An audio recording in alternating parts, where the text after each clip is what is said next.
Donc bonjour mes chers amis, donc bienvenue dans cette nouvelle vidéo. Aujourd'hui on va continuer notre cours de les réactions acide-base, donc la deuxième partie. Donc la constante d'acidité, nous arrivons à la constante d'acidité. Donc nous parlons de la réaction acide-base. Donc la réaction acide-base, c'est la réaction d'un acide d'une couple avec une base d'une autre couple. Donc nous obtenons la base conjuguée de la deuxième couple et l'acide conjugué de première couple. Donc voilà la réaction. Donc la constante d'équilibre de dissociation, donc la constante d'acidité, on l'appelle la constante d'acidité Ka. Si les concentrations, donc les concentrations des réactifs, voilà, sur les concentrations des concentrations des produits sur les concentrations des réactifs. Donc puisque H2O est à l'état liquide, donc ne s'intervient pas dans la constante d'acidité. Donc il est comparable et il est semblable à Ke, donc pKa, il est valable aussi. La relation précédente de pKe valable aussi avec la constante d'acidité. Donc pKa égale à moins log de Ka. Un acide étant plus fort, donc un acide étant plus fort, qu'il cite plus facilement un proton H+. Donc on dit que un acide est fort, puisqu'il existe deux types d'acides, acide fort, acide faible. Donc on dit que acide est fort si il libère facilement H+. Donc voilà H+. Plus un acide est fort, plus l'équilibre est déplacé dans le sens 1. Donc le sens 1. Et par conséquent, plus Ka est grand. Donc plus l'acide est fort, plus la réaction se déplace dans le sens 1. Ça veut dire la formation de 1- et H3+.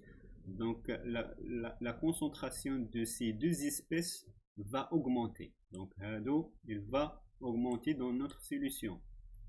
Donc si les concentrations des produits augmentent, ça veut dire que Ka augmente.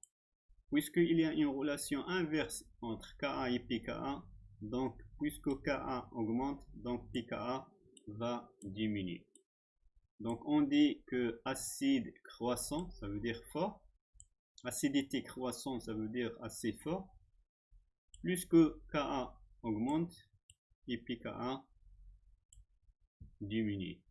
Donc voilà, j'espère que c'est clair. On parle maintenant de la base. Une base étant plus forte, qu'il capte plus facilement un proton H+. Donc voilà, c'est l'inverse d'acide. Donc voilà, lorsque la base réagit avec l'acide, donc la base réagit avec l'acide, va donner l'acide conjugué de 1- plus la base conjuguée de H3+. Donc plus une base est forte, plus l'équilibre est déplacé dans le sens 1. Par conséquent, plus la constante Ka du couple diminue. Donc il va diminuer. Donc ça veut dire que pKa augmente. Donc c'est l'inverse d'acide. Donc voilà un schéma qui est simplifié, qui est donné en général à l'échelle des pKa. Donc le pKa existe entre, donc les pKa existent entre 0 et 14, contiennent des acides faibles dans l'eau et les bases faibles dans l'eau. Plus que pKa augmente à 14, on trouve des acides très faibles et des bases très fortes. Mais lorsqu'il est inférieur à 0, donc on trouve l'inverse, c'est l'acide très fort dans l'eau et les bases très faibles dans l'eau. Donc les acides très forts et les bases très faibles. On passe à le sens d'évolution spontanée des réactions. Donc, on parle le sens d'évolution, ça veut dire le sens direct 1 et le sens inverse moins 1. Donc, Ka, la constante d'équilibre en général s'écrit si on s'intéresse à l'état à que de toutes les espèces intervient. Donc, la base, la concentration de la base 1 fois AC2 sur l'acide, la concentration d'acide 1 sur fois la base 2. Donc voilà, je multiplie par H3 plus dans les deux côtés. Je trouve c'est la constante d'équilibre de première couple. Ça veut dire lorsque l'acide il réagit avec l'eau. Voilà la constante qui correspond. Et l'inverse, c'est la réaction de la deuxième demi-réaction. Donc parce que la réaction générale, c'est la réaction générale. Donc pour obtenir la réaction générale, il faut d'abord écrire les réactions des demi-équations, des demi-couples. Donc le premier couple c'est acide 1, base 1. Donc la réaction qui le correspond, donc c'est acide 1 plus H2O, la dissociation dans l'eau, H2O, dissociation dans l'eau, donc H2O, va donner quoi? Donc va donner la base 1 plus H3 au plus, H3 au plus. Donc la constante d'équilibre de ces demi-réactions de la première couple, c'est la concentration de B, voilà, multiplié H3 au plus sur l'acide. Donc H2O c'est liquide, donc c'est la constante, bien la constante d'acidité, je la note 1. Et de la même manière, je trouvais que c'est l'inverse, celui-là, il représente la constante d'équilibre ou bien d'acidité de deuxième couple, on la note Ka2. Donc finalement, je peux remplacer, puisque pKa égale moins log de Ka, donc Ka égale à 10 à la puissance moins pKa. Donc c'est la soustraction 10 à la puissance, la soustraction de pKa2 et pKa1. Donc premier cas.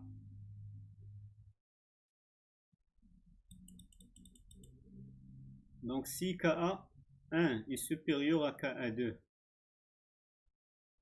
ça veut dire que pKa2 supérieur à pK1. Donc ça veut dire que les expressions est supérieure à 1. Donc l'équilibre présent est déplacé dans le sens 1. La réaction se fait donc entre la base plus forte et l'acide plus fort. Donc la réaction spontanée est dite quantitative au total lorsque la consommation au moins de 99% de réactifs limitants.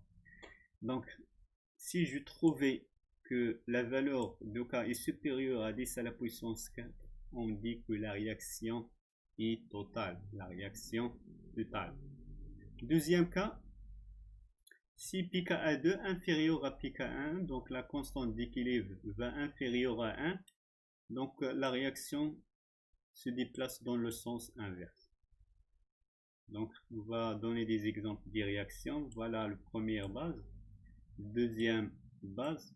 Donc si il y a la réaction suivante, NH3 va réagir avec l'acide CH3COH, donc nous obtenons NH4 plus CH3CO-. Le pKa, donc pKa il caractérise la couple acide-base. Donc pKa de première couple c'est 4,8. pKa de la deuxième couple c'est 9,2. Donc d'après la relation précédente, je veux calculer la constante d'équilibre. Donc c'est 10 à la puissance delta pKa1. Donc Ka2 moins pKa2 moins pKa1, donc 9 4,2 moins 4,9. Donc, j'obtiens finalement 10 à la puissance 4,4. Donc, il est supérieur à 10 à la puissance 4. On dit que la réaction est quantitative. Ça veut dire il est total. Donc, on passe le pH. Donc, les pH sont très importants. Donc, comment calculer le pH d'une solution? Donc, il est très important. Donc, voilà, je vous exprimer, c'est mieux, je vous exprimer le pH d'une solution dans un troisième partie, dans un troisième partie, donc dans une autre vidéo. Donc, merci pour votre attention.